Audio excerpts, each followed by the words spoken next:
Get ready for shorthand dictation by Dominic Xavier. Chairman Sir, I thank all the honorable members for the constructive suggestions and valuable observations made by them during the discussion on the appropriation bill.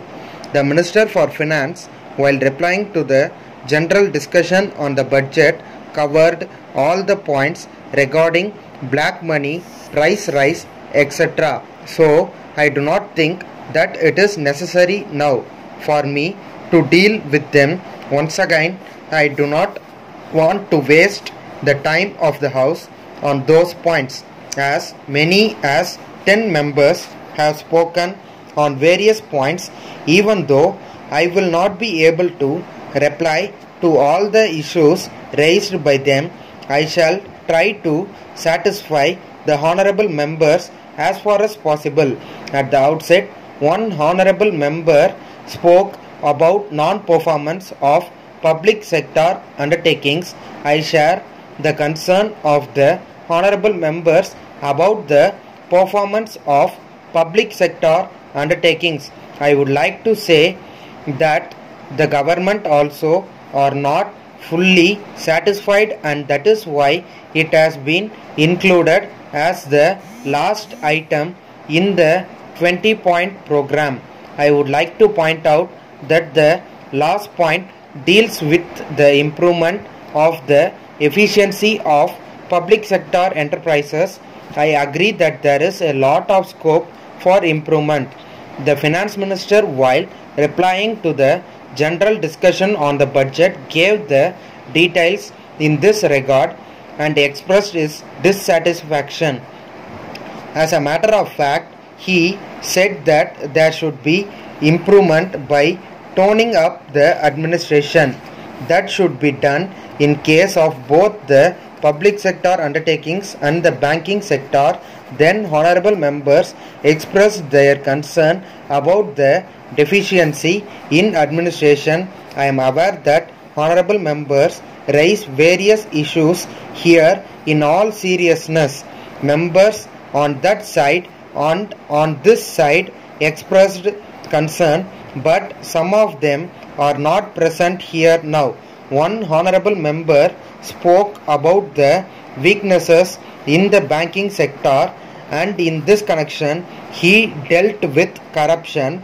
If I am right, last year in a speech he referred to corruption in the integrated rural development program.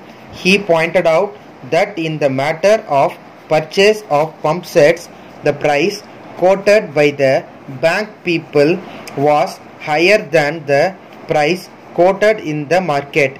He also stated that the benefit was not reaching the weaker sections of the people, and he also stated that there was some kind of corruption.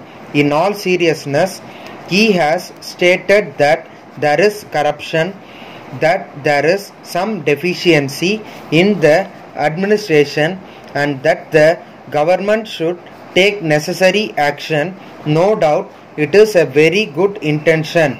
Now, if these issues are taken into consideration, and if somebody takes steps seriously, what would be the fate of that person?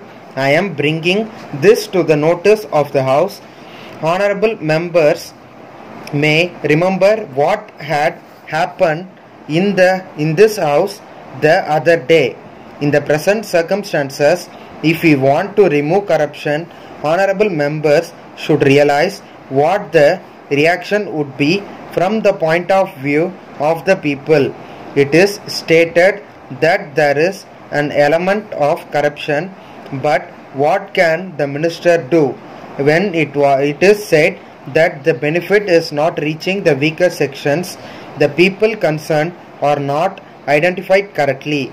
Then it is said again and again that the living condition of the poor sections of people living in the rural areas should be improved. If we do something, it is said that it is political. I have already stated what we have done after we took charge, and I do not want to repeat it. Letter from Secretary to Government Personnel and Administrative Reforms Department, Chennai, to all heads of departments. Sir, the practice of deputing state government servants on foreign service has been in vogue for a long time. There are also rules and regulations governing this service conditions on such occasions. Clarifications have been issued from time to time on certain points with regard to such deputation.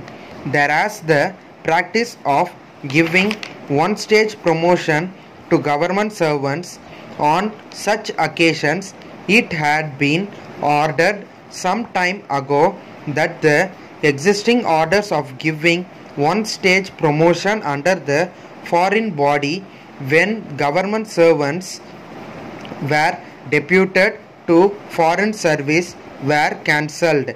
In this connection, a doubt has been raised whether the request of the Government of India for deputation of personnel on higher scales may be allowed. It is clarified that the above orders are applicable only to deputation of state government servants to state undertakings on foreign service terms.